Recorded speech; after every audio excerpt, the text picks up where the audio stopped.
welcome. Hello, and thanks for joining us for this orientation of this next course in Urantia University's School of Service. And over the next hour, we'll be diving into this next course, Life on Purpose Living Service, highlighting the art of universal language. It runs for 7 months, and synchronistically so, we'll be wrapping up the course with a service celebration during the week that much of the world celebrate gratitude and thankfulness and hold gratitude for UUI and the Crestwood Foundation over the last 3 years that we've been creating projects and programs for the School of Service, making it this new branch of UUI.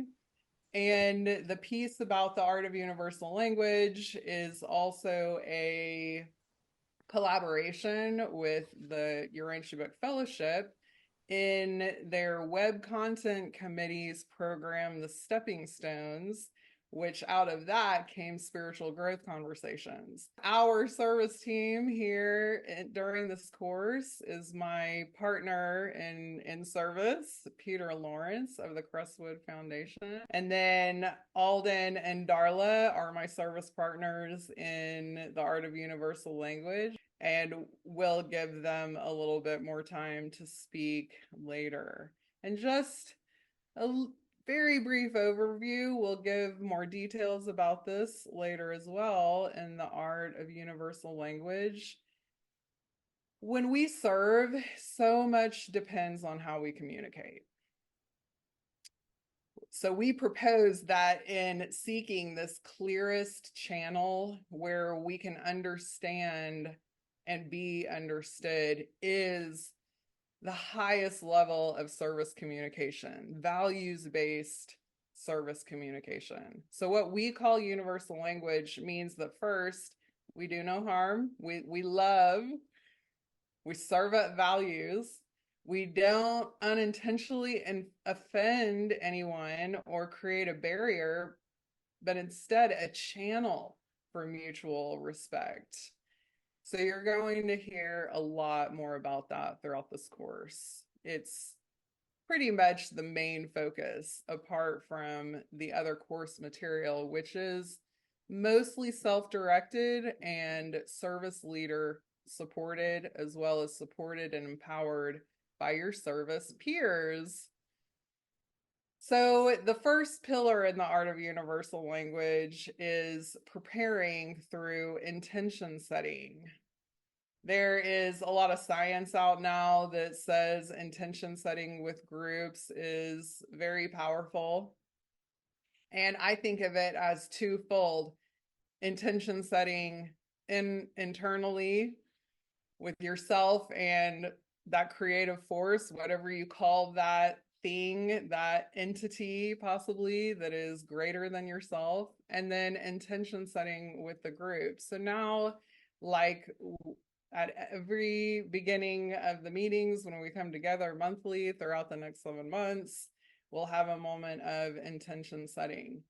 So as we do this, we'll practice, whoever's leading the intention setting will practice universal language to help us all understand that if we don't know who the audience is, and potentially one day you might be asked to lead a moment of intention setting, depending on the audience, whether that be called a centering moment, a prayerful moment, a moment of meditation.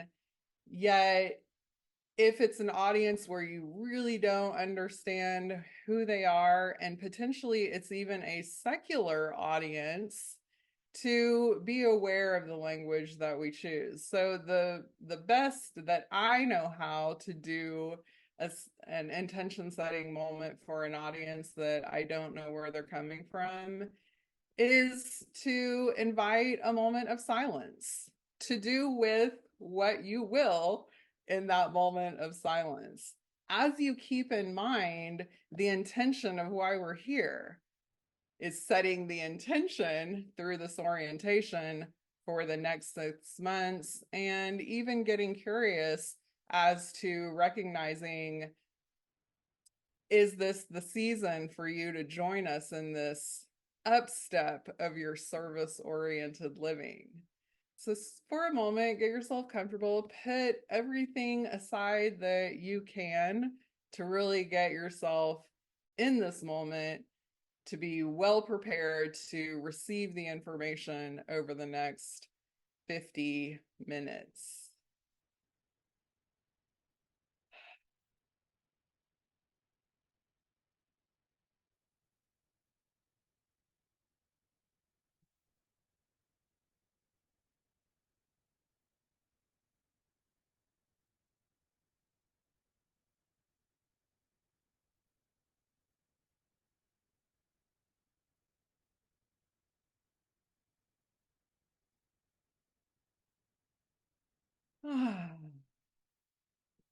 This is a wonderful quote from Tagore regarding service. I slept and dreamt that life was joy. I awoke and saw that life was service. I acted, and behold, service was joy. It's a wonderful tone to set this intention for the next 7 months of us together. So let's introduce our service team. We went into just a little bit about it, but Darla, Alden, take a minute each and tell us why you're dedicated to serving. Great to have you all here. Yes, so my appreciation for service is associated with my appreciation for my divine creator's plan for total redemption of this planet we live on. So that motivates me to serve with joy. I definitely associate service with joy. And the joy to just serve humanity. What we give, we receive. And it seems to be a natural outcome to me of loving my creator, whatever word works for you to express your creator. I believe we have one.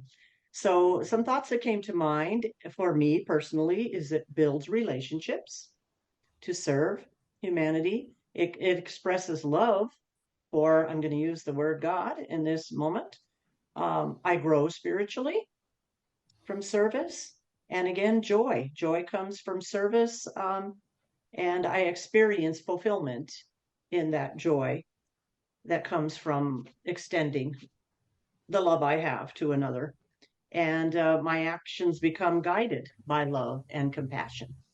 So that's what I would like to share about my intentions for service and my desire to serve humanity. So thank you. Just to add a little bit, Darla and I have been spreading the gospel of Jesus for some time, and that's still our main focus. But we're finding that there's various opportunities out there to speak to non-Urantian audiences, which we do in a Urantia fellowship program called Spiritual Growth Conversations, which Darla and I put online.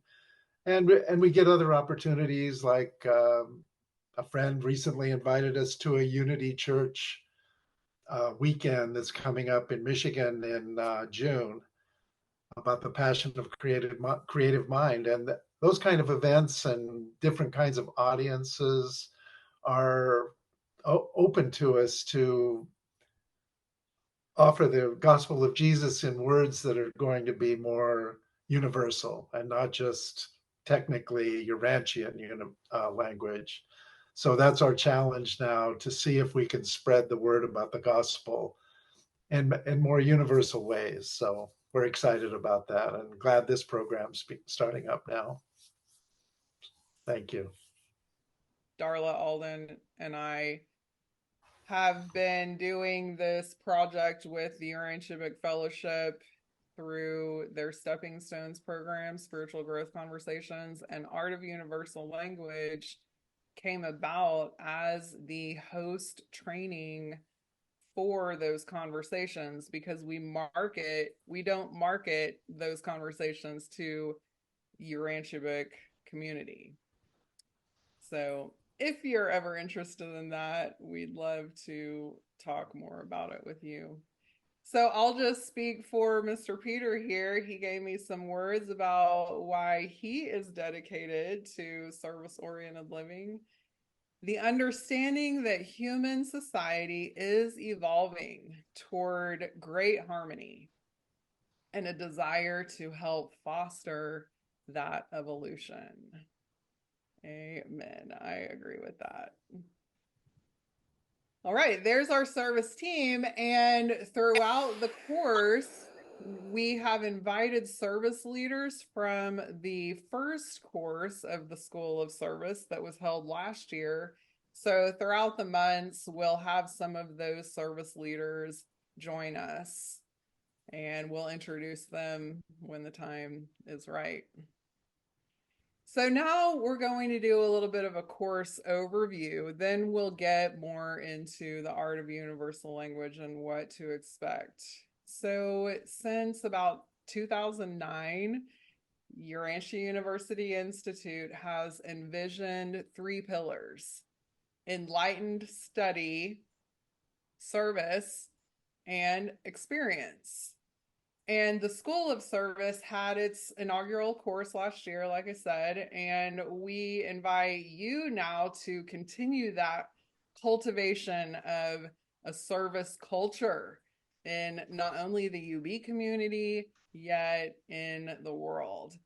And by actively engaging with the service team here, your service peers, service leaders, together we can build this community of inclusion and passion, dedication about service, where everyone feels valued and respected. And so now we're continuing and have expanded that last year's course. From what we learned, it actually was marketed to UB and non-UB readers. And this year we decided to do 2 separate courses, one for UB and another later in the fall for non-UB, emphasizing the art of universal language. So our 3 main goals of the School of Service and this course are exploring and practicing the art of universal language and respecting a broad spectrum of belief beyond the UB community. Even though our audience here are all UB readers, we're going to keep that in mind. So your service projects can, if you want them to, go beyond the UB community. And then number 2, gaining pragmatic tools to enhance your living service and your service project. We'll go more into your service project here in a few moments. It's this out of class assignment. And then sharing insights and support with your service peers, your community, from within our discussion boards and in class discussion, yet also through private mentorship that Peter and I will offer throughout the 7 months. And then after the course is over, you, if committed to the art of universal language, are invited to a service network that has been emerging since the first service course. The course material of Life on Purpose, Living Service will be mostly self-directed and will come together in the 4 Saturdays of every month to have a Q&A about that course material. And then the breakout rooms will be dedicated to the study, the discussion, the exploration of this unifying communication that we have developed as the art of universal language. So when you have access to the course, if you so choose, excuse me, you'll be getting an email on Monday. And if you don't have an account with UUI, you're going to be setting that up so you can have access to this material. And if you need help with that, I am available to serve in that way. So in this syllabus, you can see that there's 2 themes every month, and beautifully synchronistically from our first course and the 6 pillars of art of universal language, I think they jive quite well. So we'll dive into all of this. I won't go through it all, but I'll just scroll here for your viewing pleasure. That from that module 1 is preparing, and then module 2 through 6, we've identified 5 arenas of service, as you can see here, as individuals, through families, to friends and coworkers, to communities and through careers, and as global citizens. And the art of universal language, preparing, existing, being aware of the audience, consciousness of universal values, bringing inquiry to the forefront of engagement, and ultimately exchanging language. So the format of each of the Zoom sessions will have a welcoming and intention setting, and then the first section will be a Q&A on the course material that you will have reviewed. And then we'll take a deeper dive into the art of universal language in one of the pillars. And then the breakout rooms, which thankfully Mr. Gilles will have a breakout room dedicated to our French-speaking cohort. So if you know of any other French-speaking members of our UB community that were hesitant, please let them know that that is an offering as an experiment. We don't really know how it's going to go down, but we'll do our best. And that breakout room will be the discussion and or practice of the art of universal language. And then we'll come back to a large group discussion on anything from your reminders of the mentorship and your service projects and how you integrate the information, and hear from your service peers. So now here's that front page. If you've taken a UUI course before, this might look familiar to you. And all of this online campus and about the course is just setting it up. So please review it. There's a lot of information on here. Right up next is the service discussion boards that Darla, Alden, Peter will be fostering community within these discussion boards. They are an optional aspect, highly encouraged though, so we can get to know you, build our community, be in this social transformation community network together as we move throughout the course and beyond. So on Monday, this preparing to serve module will be opened to you. And then each month after we meet, the Monday after we meet, the next module will be open to you. And then it's also linked, as you can see here, this material is used in conjunction with the Art of Universal Language course, and it brings you to another course that's already open and will be filling it up throughout the 7 months with any, maybe even your questions, maybe some ideas that you have that can contribute. I'm always looking to expand and uplift the courses that I develop and facilitate. So please share whatever you have on your mind. I've talked about the discussion boards a little bit. The thing that to remember on those is to always press the subscribe to become updated on people replying to you so that you can keep in the conversations. You'll get an email reply, I believe.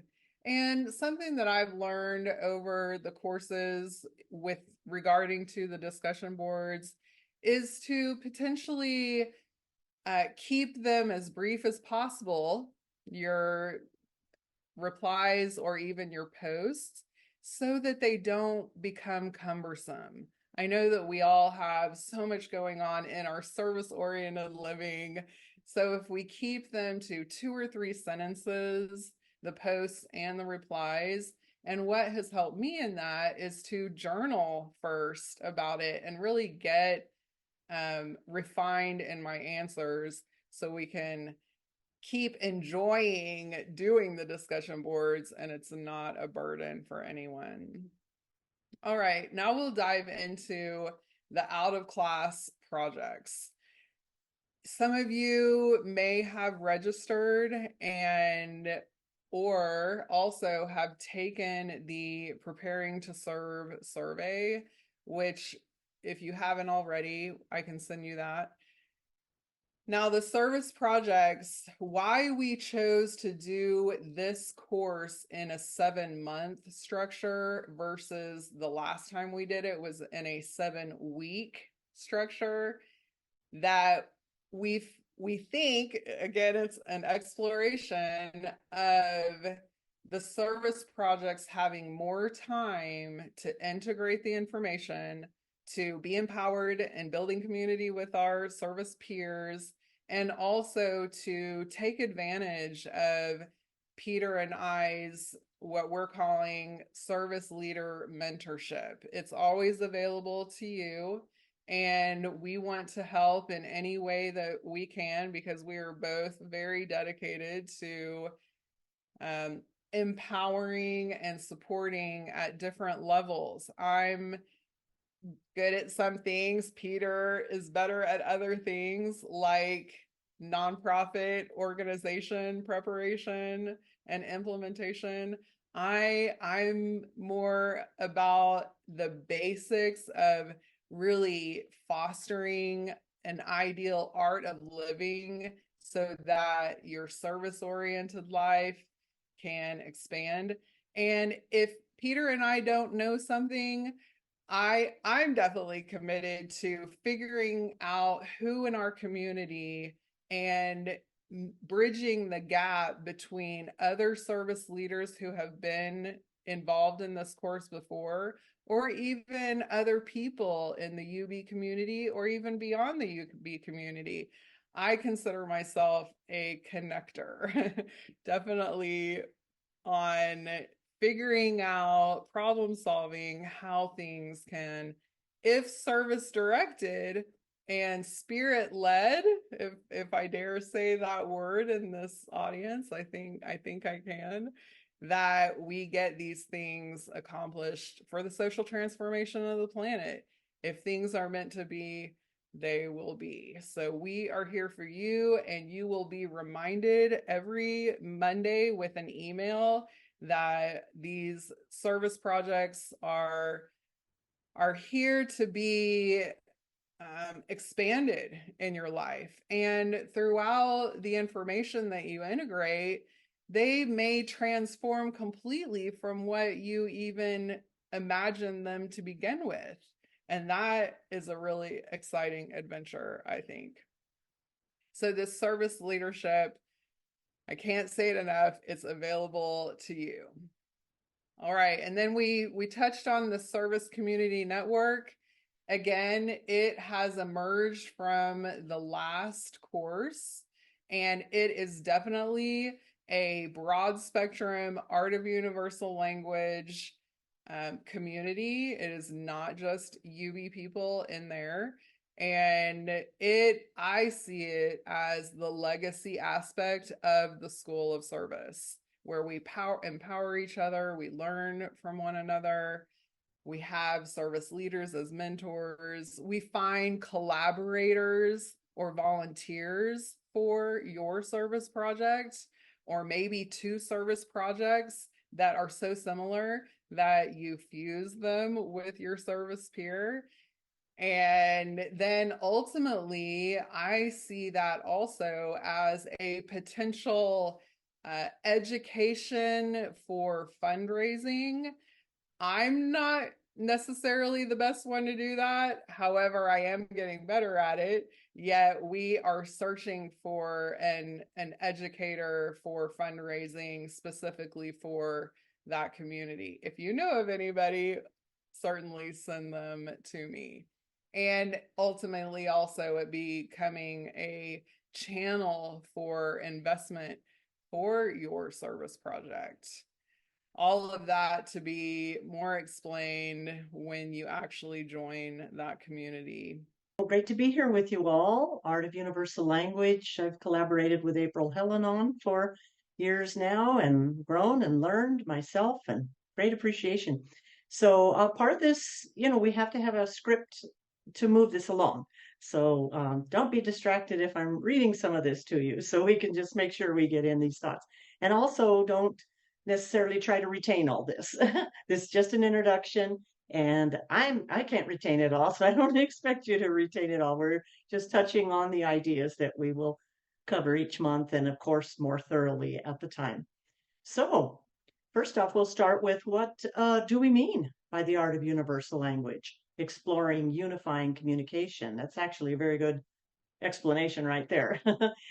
It's understanding that there are as many languages in this world as there are people. That's kind of a powerful thought, isn't it? It's respecting the fact and doing our best to learn to communicate with each other as our global family. So simply put, it's being a truthful, good humanitarian, right? Expressing universal values in all of our relationships. So the expanded reason, and just as a reminder of why we're highlighting universal language in this course, is the quote from the Urantia book that we find very beneficial and where this exploration derives. And it says, in influencing the expanding evolutionary mind, the power of an idea lies not in its reality or reasonableness, but in its vividness and the universality of its ready and simple application, right? The power of our ideas. It's paper 187 in your Urantia book. We're exploring unifying communication, communication through which higher realities can be reached as we seek unity, right? We're always seeking unity, not uniformity. So we refer to these 6 pillars that we're going to cover one of each month as easy peasy. That's an English term, American term that a lot of people have heard. This is easy peasy. And so we spell it though, P-E-A-C-I-E, to represent each pillar. So P, standing for preparation through intention setting, right? We spoke about that at the beginning. We want to set our intention. Why are we coming together? What is our intention in this coming together? E, for existing in full presence. We always want to be present, right? To give the most and receive the most, especially give the most. A is for awareness of your audience. A very important key to communication. C, consciousness of universal values. I, inquiry at the forefront, as Jesus did. Great model of that. We want to inquire versus teaching at people, or we want to remain curious and open-minded. E, exchanging language. All of these pillars are meant to be embodied simultaneously, aren't they? What sets this communication course apart is what we learn as your Rancher Book students. What do we learn? Incorporating one of the most important areas of education and experiences of the universe. And what is that? Expressing universal values in all our relationships, right? That's the benefit. That's the extension that we're trying to get across to humanity. Some agree that we begin to express universal values through this first pillar. Again, this first pillar is preparing through intention setting. So right now, right here, we can look around this room and we can see our peers, and we can pretend we're face to face with one another, right? Hand in hand, and in the presence of our unseen siblings. This is one of the most simple ways to set intention, right? Just looking around and seeing, okay, remembering why we're here. Sharing our inner life with God is the first step toward better communication, isn't it? Practicing constant contact, that communion, that communication with something greater than ourselves. And that always communicates to others, doesn't it, in many, many ways when we're in that space. So sharing our inner life more fully with our Creator is essential. And setting that higher intention to show up as higher versions of ourselves, showing others how we wish to be treated, and giving permission to do the same. And even in a secular space, we find this to be true, don't we? And there's many benefits to intention setting. Some of these that are mentioned in the Art of Universal Language course material that you'll see are alignment, right? By setting intention, we become more aligned, we become focused, motivation, more motivated, accountability, cooperation, and we reflect on our own personal spiritual growth. So arriving at any engagement, inner or outer, centered in integrity and knowledge that we are all equal and we're all one in our Creator's eyes, is another important aspect of an increased communication skill. So being open, simply put, being open to our inner guidance. That's what intention setting truly is. Our inner guidance prepares us immediately for the situation in front of us, doesn't it? It can be quite simple. This can be a meditation, it can be a quick few thoughts or words acknowledging that inner companionship and acknowledging those around you, that outer companionship. So I know this is a lot, but yeah, somewhere we're receiving this, aren't we? Even subconsciously, and we're going to go into these in detail. We're just trying to inspire you to about the intention of this whole course. So sharing our inner life in constant contact keeps us centered, doesn't it? And this practice is recognized when we recognize, right, when we've descended from existing in full presence, and it reminds ourselves that the goal of constant communication and connection with our creative source is very important. So it keeps us very much on track. April Helen's going to share the next pillar, existing in full presence. So thank you. Yes, thank you, Miss Darla. I was just reflecting on how I love working on teams and having the different personalities of each of us come out. So thank you for sharing yours. As remaining prepared through intention setting, the P in ECPC for any communication situation leads to our second exploration. E is for existing in full presence, being and remaining fully present, arriving without expectations, except to remain as open student, listener, and simultaneously a humble teacher. That's one of my favorite techniques of the Art of Universal Language is the simultaneous student teacher mind, ready to impart higher truths in the language that your audience can receive. And hear that, as Ms. Darla spoke to it earlier, all of these pillars are simultaneous. They're not linear, right? So even though we're going to be highlighting one each month, it's all together in a life of loving service. And another is holding space for the spiritual growth of others. And sometimes that just means our art of universal language is silence. Think about that. As many communication experts might say, and this is one of my favorite teachers, you may have heard Dr. Michael Bernard Beckwith, his approach to deep listening, he calls reverent listening.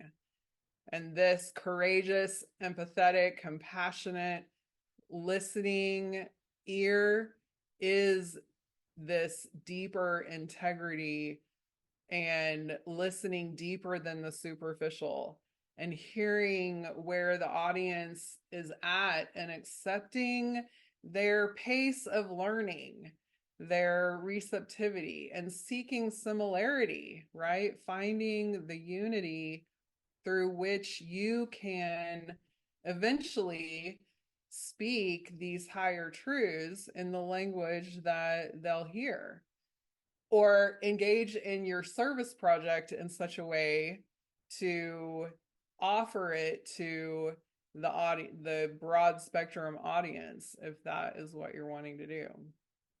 Communication can be thought of as, and Darla hinted at this before, receiving and giving, listening and speaking. And being generously on the side of receiving allows the audience to gain trustworthiness of you.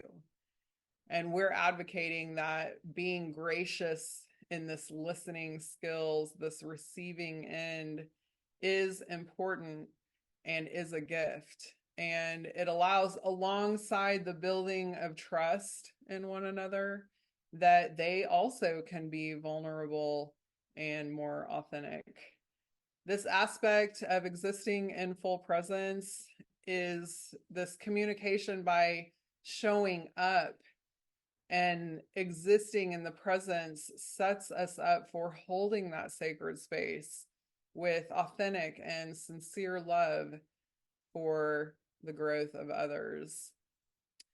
And also, since we're among Urantia book students, we can bring the awareness in this existence of full presence with all of the entities that we have access to, like the thought adjuster, the mind adjutants, the spirit of truth, the Holy Spirit, specific orders of angels, the midwayers, or the legions of others that we know about that are in our midst that totally outnumber us humans on this planet. So it behooves us to acknowledge, yes, we know you're there, love you long time, and exist in this full presence with our celestial family.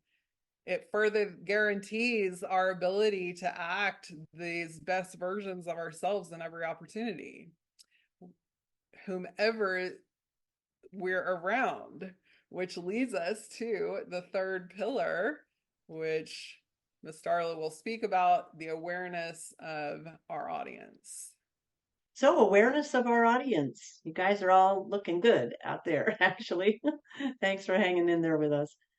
So, we arrive prepared, don't we? We exist remaining fully present, right? We become prepared to a situation. And in this, the third month, July, we'll focus on awareness of our audience, the A in Easy Peasy. So being aware of our audience is an essential tool, isn't it, to better communication? I, as a musician, I'm a singer, and I learned this, to watch my audience. And, that helped me to know if I needed to extend more passion, more energy, just where we're at in a performance, right? And pertains to all venues that we're in, really. So as we climb the steps towards gaining greater cosmic insight, we can use the adjutants of intuition, right? Understanding and wisdom to gauge whether our audience is ready for revelatory truths as best as we can gauge. You know, a lot of that is really asking for help outside ourselves. So we can help by remaining curious, can't we? What capacity of understanding is this audience?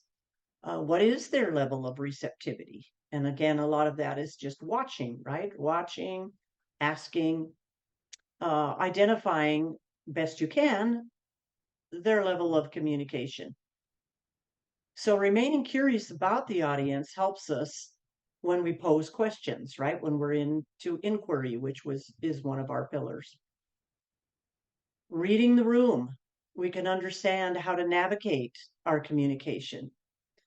Again, as a performer, you may be a salesman, a comedian, any kind of communicator is going to read the room. Reading and discerning the energy of the audience and the room is vital to that unifying communication that is our goal that we're trying to attain. So we can communicate in a unifying way. Since most communication is nonverbal, right? So it's imperative that we increase our skills of awareness, of spiritual discernment of the audience, grasping a better understanding of your audience through what they say and what they don't say, right? Alden and I have gotten better at this with these spiritual growth conversations. We've become better listeners and we watch the people's body language too. It's just kind of a natural thing when you're truly listening. So, reading body language for cues of excitement, of understanding, witnessing unspoken language, right? For confusion or even boredom. Yeah, sensing energetic frequencies. Can we do that on Zoom? Perhaps, if we're open enough, all things are possible, right? Awareness of our audience is the foundation, isn't it, of growing relationships and being of better service. Relationships are where universal values are expressed.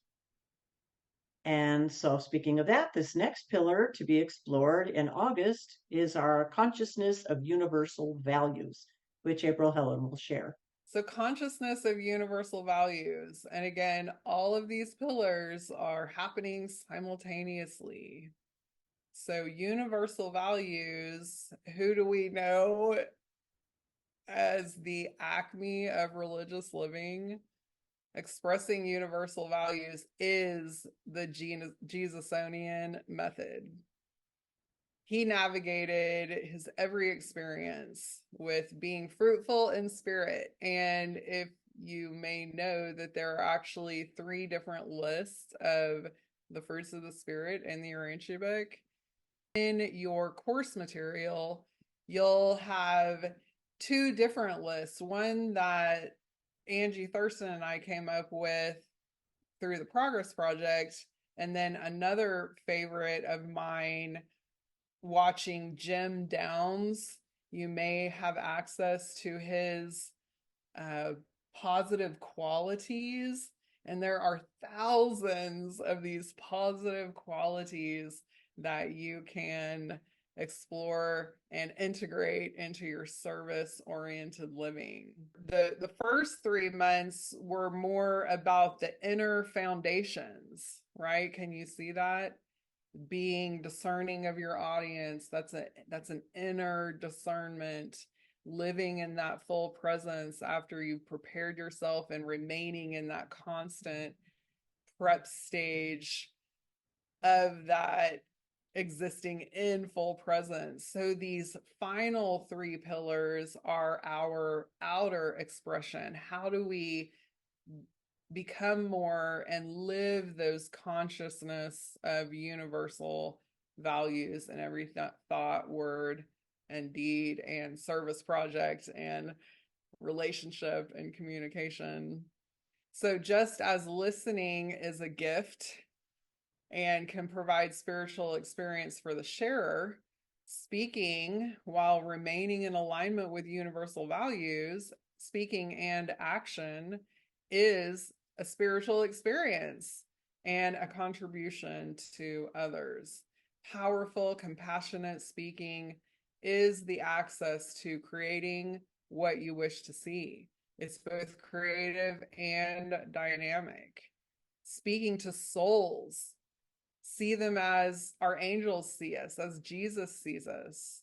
And they see our true intent and motivation, our soul longings. And being adept at expressing universal values is this, what we're posing as the art of universal language.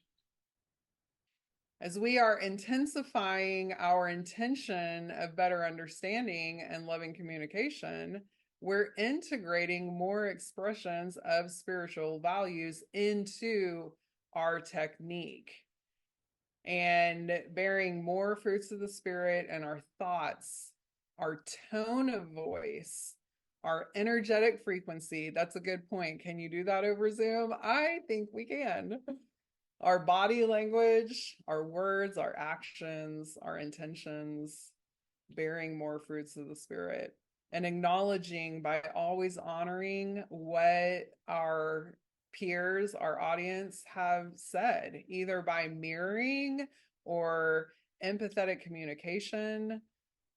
And we'll get deeper into that in, I believe, August. So all of this reminds us that communication is 2/3 listening and 1/3 speaking. I'm sure you may have heard the old adage, you have 2 ears and 1 mouth. Use it that way. So as we move forward, we lead with questions. Like Ms. Darla said, that Jesus was such a good model for leading with questions. So that is our next pillar. So we've already spoken of the importance of leading communication with inquiry. We touched on it. As you prepare through intention setting, you may ask for inner guidance, of course. As you exist in full presence, we may ask for spirit helpers. And as we're aware of our audience, we're maintaining discernment. So this section is about questions you pose to draw out your audience. Most obvious expression of the universal values found here is curiosity, right? Because then you're going to be open to guidance. Remain curious, not planning ahead what you might want to think you're in your own mind and what you want them to hear. The best, one of the thoughts from this book, Center for Courageous and Renewal, makes this comment. The best single mark of an honest, open question is that the questioner cannot possibly anticipate the answer to it, right? It's not a premeditative question. It's suggested that the best questions are thought-provoking, open-ended, and not leading with the intention of giving advice. So in paper 132, a quote about Jesus, Jesus's usual technique of social contact was to draw people out and into talking with him by asking them questions. The interview would usually begin by him asking them questions and end by their asking him questions. He was equally adept in teaching by either asking or answering questions. As a rule, to those he taught the most, he said the least. Isn't that profound? Does our human mind think like that? Probably not most of the time. We can learn about communication from Master Jesus, can't we? We can learn much about it. So remaining with a set intention, existing in full presence, as we're aware of our audience, and being conscious of universal values, while leading with inquiry, we consistently exchange language into that which the audience will receive. Hopefully doing the greatest good, and that's our goal, right? For the greatest number in the audience and beyond, and for the greatest length of time. So that's a little bit about inquiry at the forefront. Thank you. Awesome. And that brings us to exchanging our language to do the G3. I like to say greatest good, greatest number, greatest length of time. And here's another Yubi quote. The spirit of religion is eternal, but the form of its expression must be restated every time the human dictionary is revised. And I propose that the dictionary of human language needs revision with every single individual, everyone that you have the opportunity to be in relationship, even if it's passing by, and influencing the expanding evolutionary mind.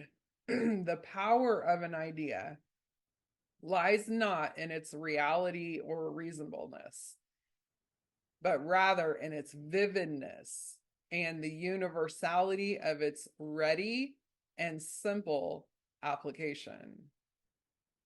I encourage you to take that into your service project. So let us once again remember why we're exploring this course. It's attention grabbing, right? It's being a compelling communicator, the energetics meeting the room and slowly rising, ascending the energy. Universality of understanding this has a direct relation for knowing who your audience is. The readiness is about integration. So choosing your words that don't give advice. And the simplicity of the application of information that you're sharing is meeting them where they're at, knowing your audience capacity. So throughout the course, we'll discuss this, explore it, possibly practice it within the breakout rooms, and with the intention, if you so choose, to engage yourself beyond the UB community with your service project. So exchanging the language is not just about words. It is the full spectrum of discernment. Your energy, your energetic frequency, your thoughts, your body language, your tone of voice, the words that you choose, and the actions that you put forth. So we'll explore this together. As a reminder, your service projects, the discussion boards, the service mentorship that is available to you, and lastly, you'll be receiving on Monday all of the course material for our first session, May 25th. And if you haven't taken the Preparing to Serve survey, I'll get that to you because that will help the service mentors help you. So our last 30 seconds, Darla, Alden, Peter, before we sign out and open the floor for Q&A, any last words or typing? I would just like to quickly say, I just highly encourage you to join us. I really hope that you do. We're fully available here for you. We're learning along with you, and it's just exciting to expand and learn, and you get more opportunities just by learning more. It's like they just show up, more opportunities, because you have more to extend and more to offer. So I really, truly hope to see you all again. And thank you so much for showing up today.